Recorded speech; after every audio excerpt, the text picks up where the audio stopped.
Hi, this is John Ricciuti at Mainline Television. And my guest today is Andrea Giovino. She's the author of Divorce from the Mob.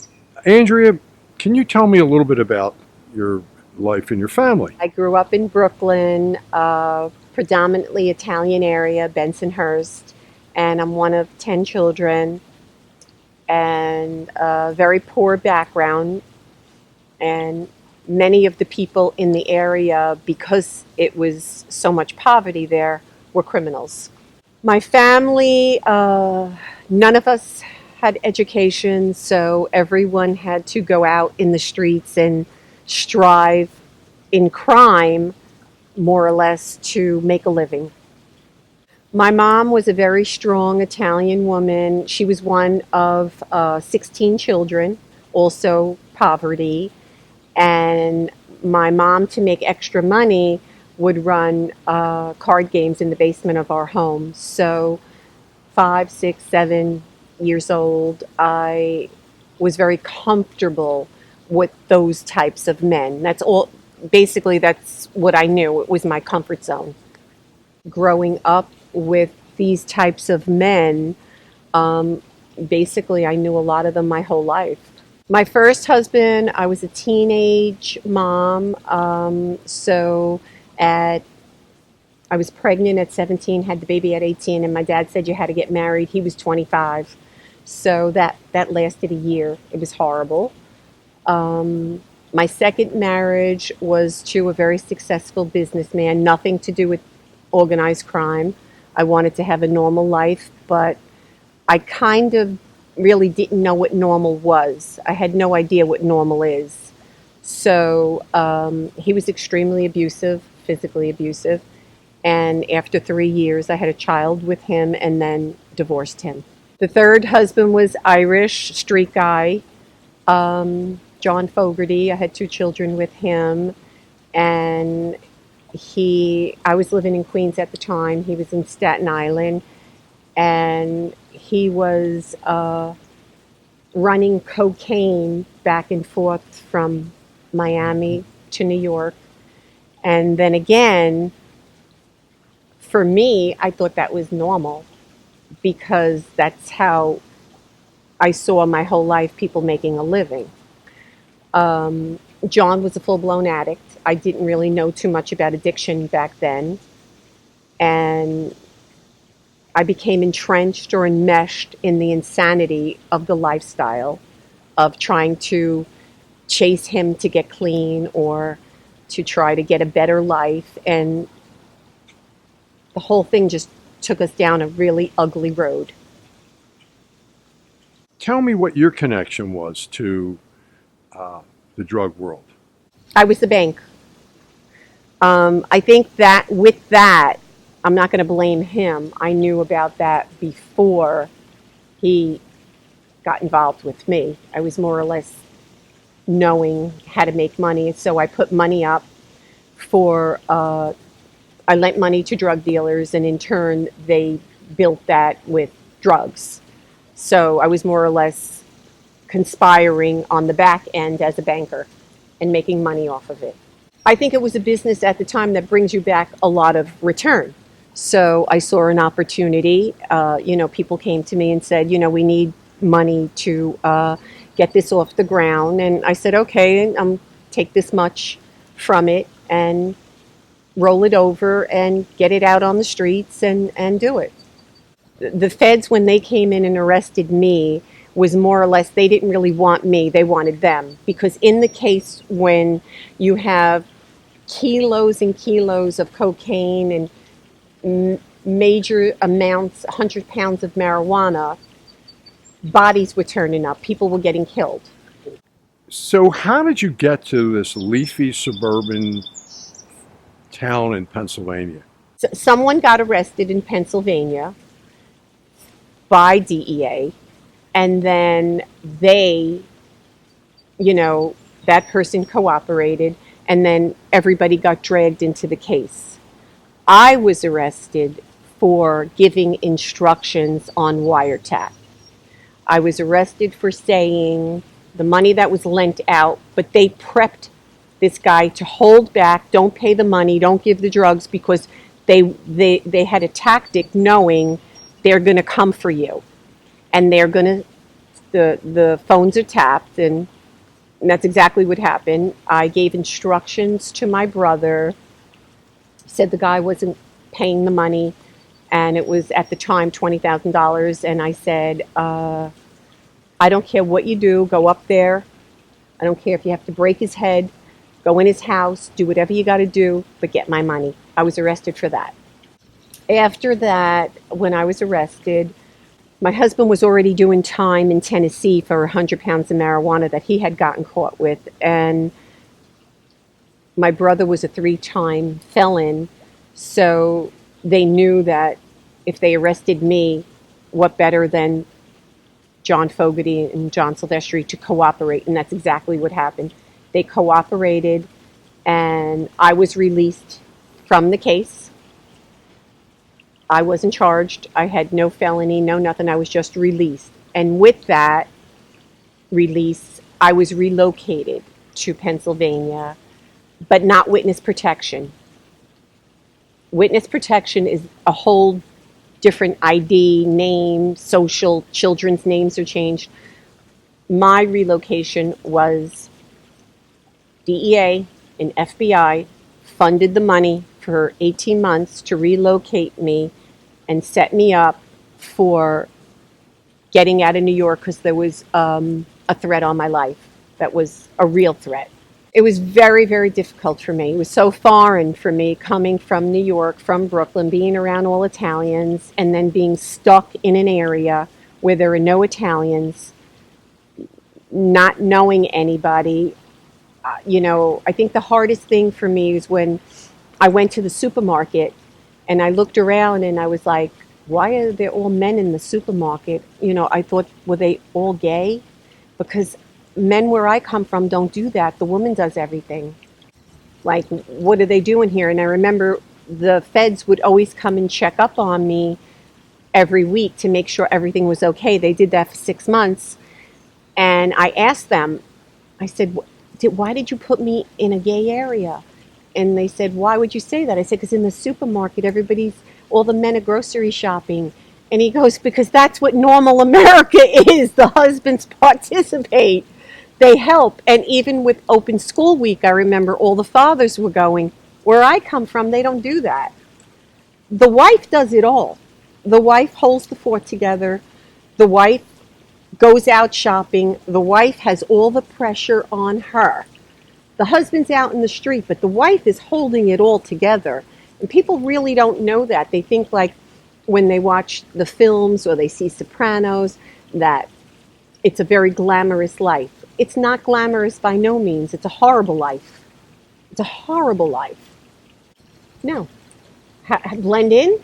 No. How could I blend in? I was so different from all these people. The women would, at that time, were all wearing the long dresses and they all had the same haircut, a bob cut. I'm right out of Brooklyn. No, I did not fit in. I had no job. That's what was very hard. 7th grade education, no job. The feds had to fund me, and they originally said they were going to give me a lump sum of money. That never happened. They only funded me for a year, and then I fought tooth and nail for 18 months. And they did, but I really had to fight with them for that. And after that, I started my own business, a cleaning company and working with new home detail cleaning with builders.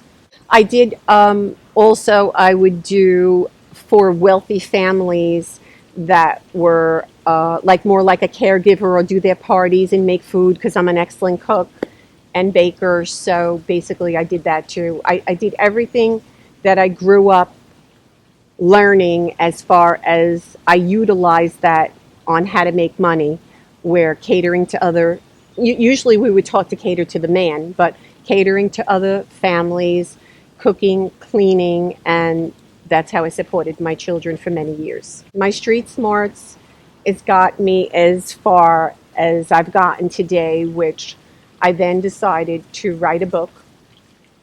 And with that opened up other doors for me to tell my story, to try to enlighten not just Italian culture, all women, that when you stay with a man that's doing the wrong thing and you're lured into that, eventually there's going to be major downfall. I'm a survivor and I make the best of everything that's thrown at me. I got involved with my local church. I involved the kids with sports, all kinds of sports. I utilized everything I knew growing up to fit in. My children never went without anything. That at that time, a lot of the moms of who my children went to school with were all going in the summertime to like the country club for swimming and all of that. Bucks County Country Club, I'll never forget. And of course, I couldn't afford it. So I went to the owner of the club and I asked to speak to him. And I told him my situation. I said, I can't afford to pay the fee to come here. You know, I'm here from New York, but all I want is to be able to take my kids to swim in the pool a couple times a week to fit in. He was wonderful. Wonderful. Of course, of course. And he gave me a free membership. With that, that summer, I was online getting food for the kids. And who do I run into? I'll never forget. The head of the DEA from Philadelphia, Frank Morera. I'll never forget. Because he knew I was relocated. He looks up, he's with his wife and his kids, and he goes, Andrea? I go, yeah. He goes, what are you doing here? I go, same as you. I'm a member.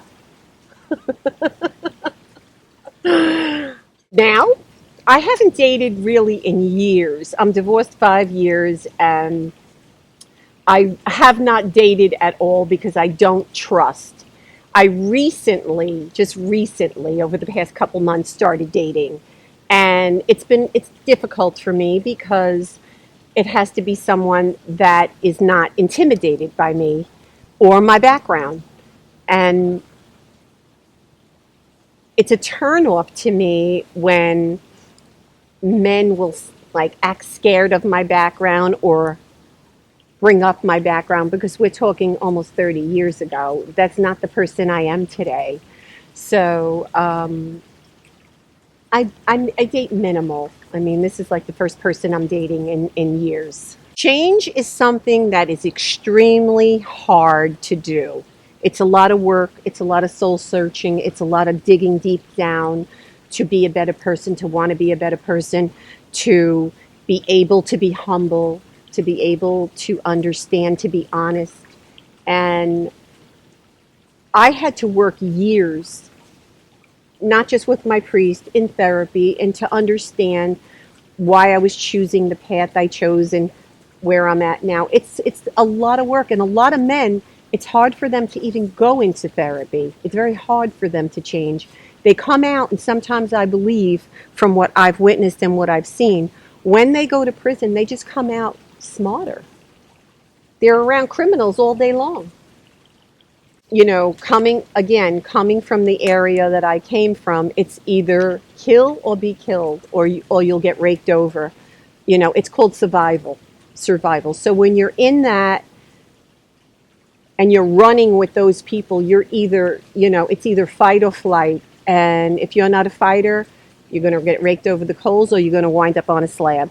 So yeah, I mean, the script has already been written. I was just critiquing it this past, as I've sent to you. I was just recently finished critiquing the script that was sent to me.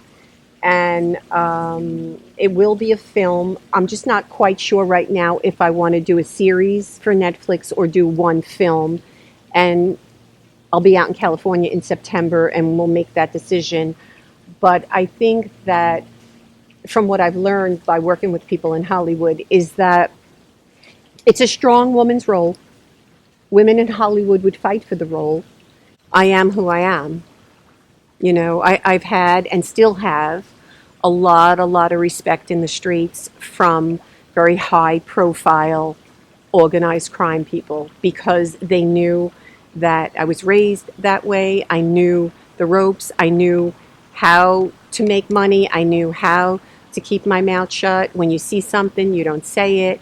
But I think we're in an era right now that no one gets away with anything.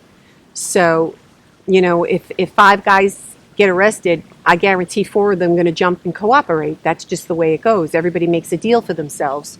It's not like when I got arrested. Today, everybody cooperates. I do know people that are doing life that never cooperated. I think that a lot of people ask me that what would be the film that would be true to life, and I think the film truest to life is Goodfellas. Goodfellas nailed it. It's exactly how it is. The characters, you know, the way Frank Vincent was, the way Joe Pesci was, the way Lorraine Bracco, out of control like that, going, trying to chase the husband, find the husband, fighting. He's got the girlfriend. That is all true. That is all true. It is so, and most of them, everyone I know, I'm going to say, they all cheat. They all cheat. And cheating to men like that is really nothing to them. Because when you have men that are committing murders, I've had men tell me, "What is you going to say? I'm cheating? What is cheating? Cheating to me, it's normal. It's going and having sex. That's what it is. It's not, when you compare that on that level, that's what they do." I think Camilla Soprano.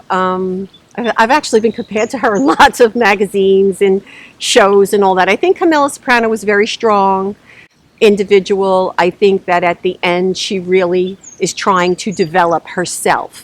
She wanted not to be Tony Soprano's wife. She wants to see people to see her for Camilla Soprano, just like there were the episodes when she was trying to get her daughter into a good college because she didn't want her kids to have the life that she had. And that's kind of where I was always at. I didn't want my kids to go through what I had been through as a child or growing up in that. And, I feel at this point in their lives, I've done a good job with them. I'm going to say it's important to not depend on a man. It's important to have your own identity. It's important. This is what I would say to my daughter or to women out there, that when you depend on someone else other than yourself, you're going to be disappointed. So I think that, yes, it is important for me to be a powerhouse and be strong and not depend on anybody and be able to deal with whatever comes my way. I think the Me Too movement is really huge and it's big and it's very empowering for women, because I think that for many, many years women did hush hush and keep things quiet and maybe were embarrassed to come forward to say how they were treated by men or exactly what all the stories are that were coming forward. And I think that, it's a time now where women have a voice. When I grew up and back in even in that era, your voice is very limited. So to have a voice, to be able to speak up, stand out, and have your own self identity is a very big deal today. Nothing intimidates me. I can walk in a room in Hollywood or in New York with A-list celebrities, and I will guarantee you when I walk out of that room, they're going to say, "Who is that?" That's how confident I am. But that was a lot of work, a lot of hard work. So it's confidence, it's charm, it's charisma, and there's nothing I can't do. If you tell me, "Oh, you're not going to be able to do that. You can't get a book published. You're not an author." I will prove to you, yes, I will. That's how much drive and determination I have. Yes, I will. And I did. And I proved that.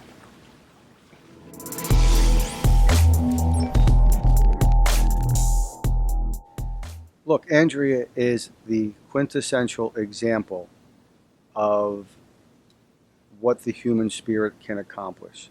She's the ultimate example of using your brains and a drive that is unstoppable. Where she came from and what she endured would have broken a lesser person, would have broken most people. Seeing your family torn apart, having to deal with the criminal justice system, not having a lot of hope when you're sitting there after being charged or after your home was raided. That's a low point in a person's life. and yet she managed through sheer guts, sheer determination, and a lot of brains to reinvent herself in a positive way.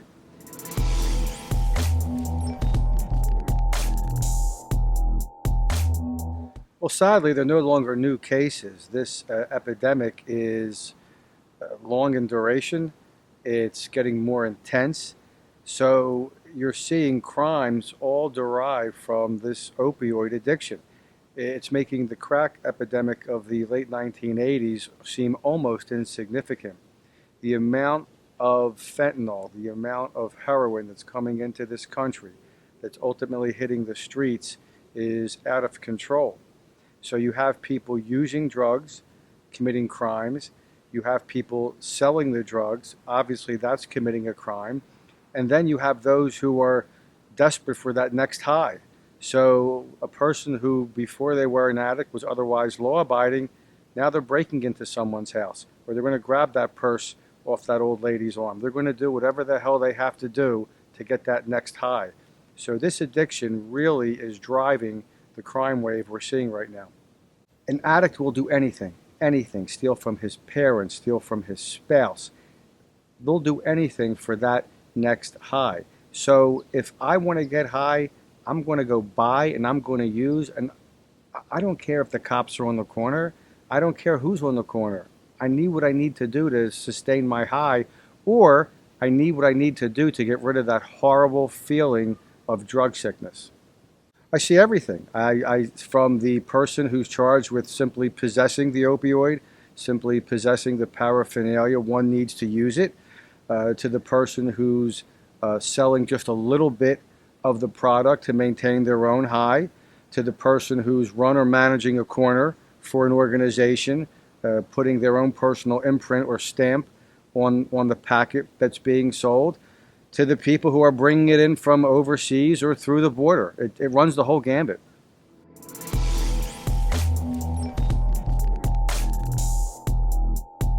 Usually the people with the most money and the most muscle.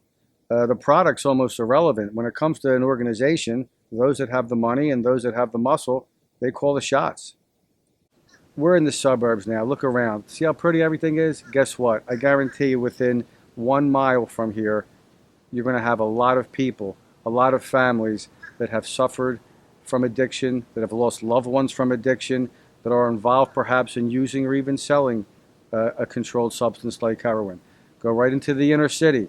May not look as nice in some neighborhoods, but you're going to have the same number of people whose families have been decimated by either the use of the drug, the sale of the drug, or the death that results from using the drug.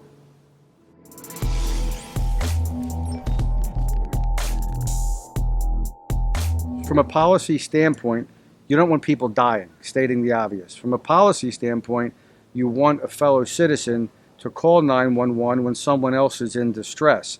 So there is what's called a Good Samaritan law, where if you see someone's in distress and you dial 911 and perhaps you were somehow involved with that person at the moment, you're given the protection that the law will not prosecute you if you're found to be in possession of a drug or paraphernalia.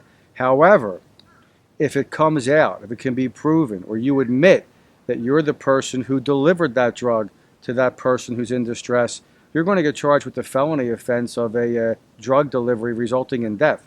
And those cases are getting very, very, very heavy sentences handed down at both the state and federal level. Well, every criminal case has a challenge, whether it's a drug case or not. But in the drug case, it depends. You know, there are some people who are just straight up dealers. They don't use what they sell. They're in it purely for the money.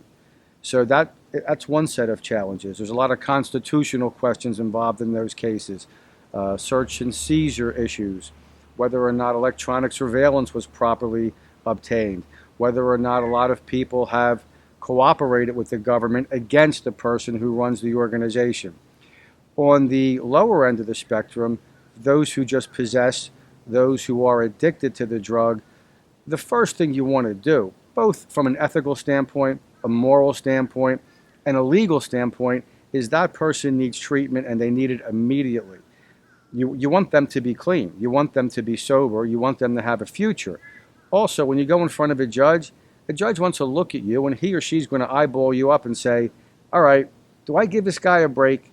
Do I give this woman a break? What have they done before they've come into my courtroom that makes me feel confident I'm not going to see them again? Obviously, if you have inpatient treatment, followed by intensive outpatient treatment, followed by general outpatient treatment, you have a job, you have a mom, a dad, a spouse, a support system in place, people like that are going to get the second chance. They may relapse occasionally.